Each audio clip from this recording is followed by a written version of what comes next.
Every day when I shower, I turn the water to as cold as it will go. So that's loud. So I just got a temperature gauge from the kitchen, and right now the water is 58 degrees, which is 14.4 degrees Celsius, which is really cold. Why do I do this to myself? And that is the question. Why do I do this to myself? I've been taking cold showers for 3 to 4 months now, and what actually got me started doing them isn't what most people expect. A lot of people know and talk about the health benefits. That's kind of the main thing that people associate cold showers with. Benefits like you improved immunity. What I've learned about it is something that's probably gonna change my life. I honestly can't say that is at all what got me started doing them. To be completely blunt, I could care less about the health benefits. Behind the action of cold showers is a very important mindset. Like, think about it. How do you get someone to do something that is literally painful and enjoy it? Like, because I'm just like you. I'm not somehow immune to cold and discomfort. There's something Julian Smith calls the flinch. It's the moment we shrink up right before a big event, before we give a talk to that audience or do something that scares us. Either we push through the flinch or we succumb to a life of shrinking in defeat from the things that scare us. If you want to experience this flinch, take 5 minutes, go to your shower and turn the cold water on. You see what's coming. If you do, you should feel a reaction in your physiology, a tightness in the chest or a tension in the body. You might even start laughing as a way of releasing some of that tension. That is the flinch of something that hasn't yet happened. If you really want to feel it, go ahead and get in. For me, this whole thing started during a particularly comfortable period of my life where I was just kind of being lazy and undisciplined. Like, nothing was really pushing me outside of my comfort zone. So one day I kind of just got sick of it. And if I remember correctly, it was after watching a video by Better Ideas where he had kind of the same thing.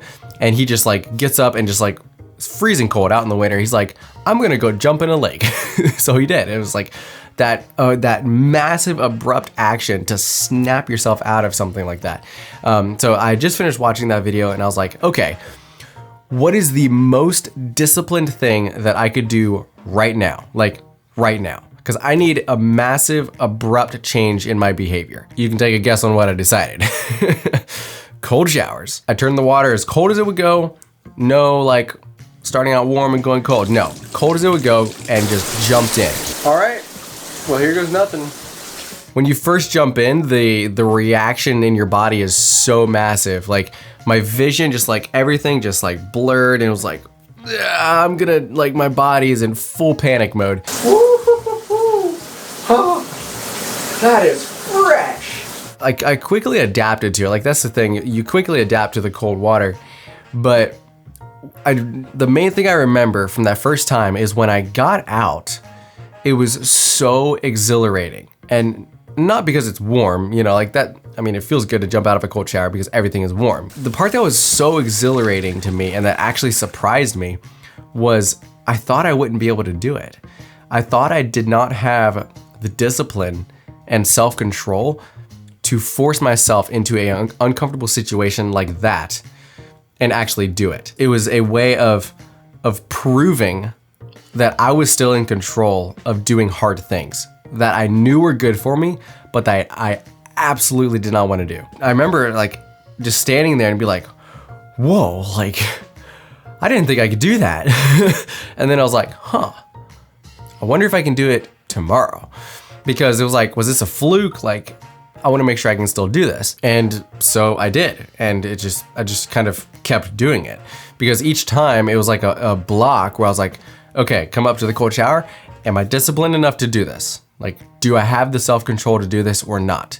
And if I did, I would do the cold shower. And so every day I would force myself to do it as a daily reminder of stepping through that discomfort. It's not about the cold showers. It never was for me. It's about maintaining the discipline to do hard things so that your circle of experiences grow larger and larger. Building this habit of being able to step into the flinch and not run away is critical to living a meaningful and fulfilling life. What's really interesting is So we live out of self-preservation, right? Like we have a desire and a need and a drive to maintain safety in our lives. It's a part of our deeper brain anatomy that says, hey, keep yourself safe, you know? And so your body is all the time saying, be safe, be safe, be safe. Don't do anything too crazy. You know, that's good. That's really good. But we're not necessarily living in a world that threatens our actual physical life that often. I mean, some people are, but you know, we live in a pretty comfortable environment. We shift a little bit from immediate literal life and death danger to what's right in front of that, which is usually what's comfortable and what's uncomfortable. And because of this self-preservation, our minds are constantly shrinking our experiences and bringing it in tighter and tighter and tighter and tighter as a way of trying to maintain safety and saying, don't do anything too crazy or too out there because it's not safe. Oh, this is uncomfortable, not safe, don't do it. And what happens is it slowly comes in more and more and encroaches on your circle of experiences. And like I said, it's not about the cold shower or any single moment. It's about building a habit of pushing yourself through that flinch because you know that you'll be a better person for doing it.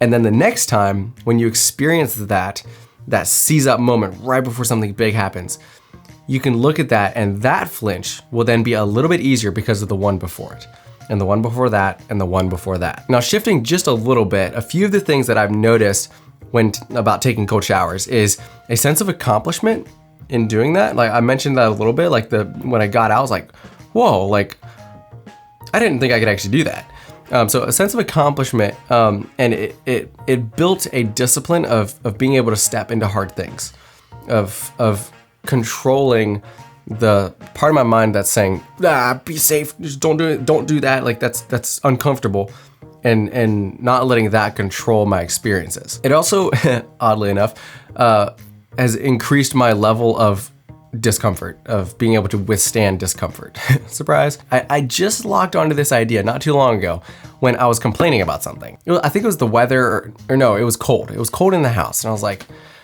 so annoying, whatever.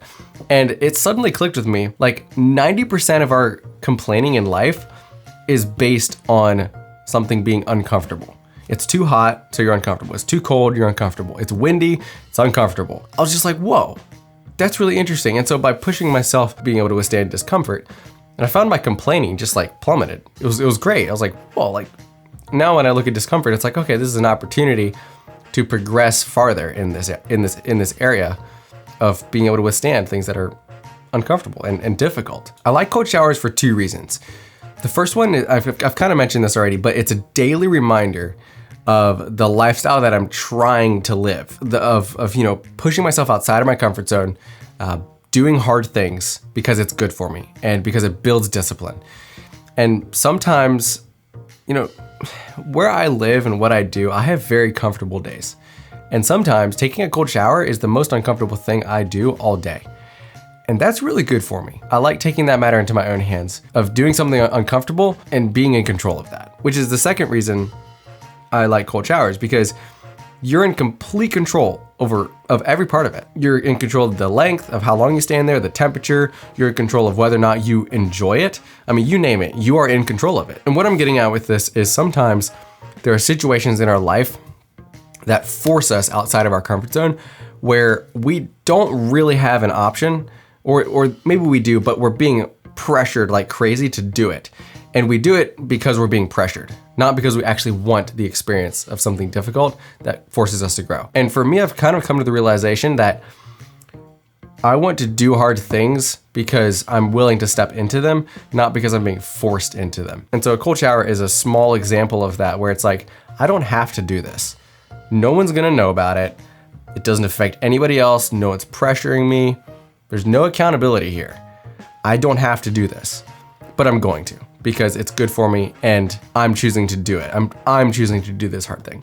And that's why I like it. It's really impactful for me. And we need both of those things, where things push us into situations and where we push ourselves into them. And cold showers, okay, sorry, I'm gonna geek out here just a little bit. Cold showers is just so much fun. Like, you jump in and your whole body just freaks out. It's like in full panic mode. It's like, I'm gonna die. Like, your body is just, everything just seizes up. Your vision kind of blurs, and like, yeah, you kind of like seize up, and then after about 3 seconds, your body kind of gets used to it. It's like, okay, it's really uncomfortable and it hurts, like it burns a little bit from the, thousands of icy droplets attacking you, but it's not like actually that bad. And then you like turn around in the shower and your back that's still warm gets hit and it's like, and you just like freak out again. Like, it's great. Like, cold showers are so uncomfortable. It's amazing. There's an instant reaction that happens every time. I've never gotten used to it.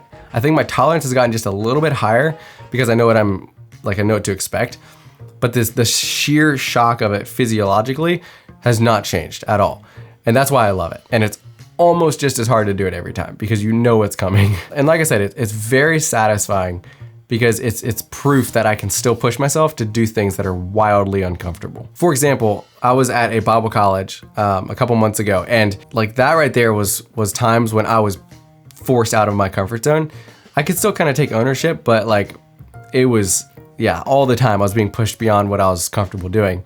And one of those was I was the assistant dean, and my head dean was like, hey, like 15 minutes before I needed to do it, he's like, hey, you have like a talk in front of this church. Like you have to go up there and give a presentation and like tell them about who we are and all this stuff. I had no idea I needed to do that.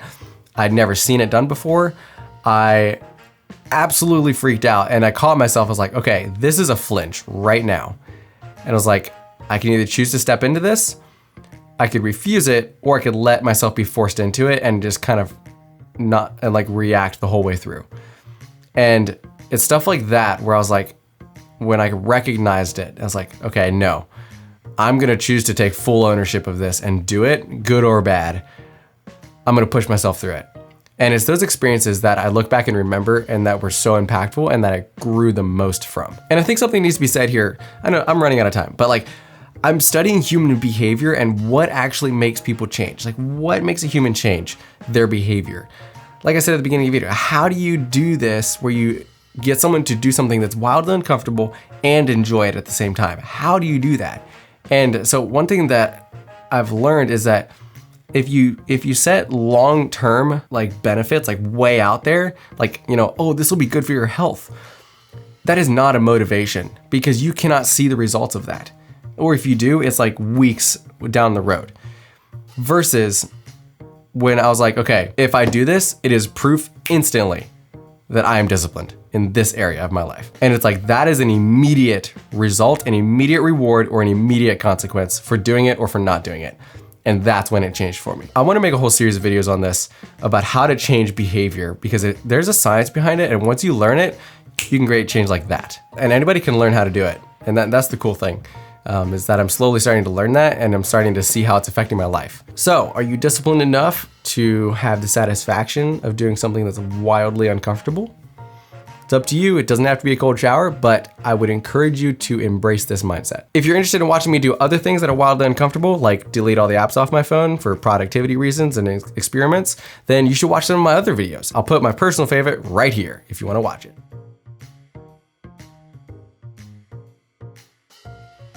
You didn't think I was actually gonna take you in there, did you? I mean, this thing costs more than my car.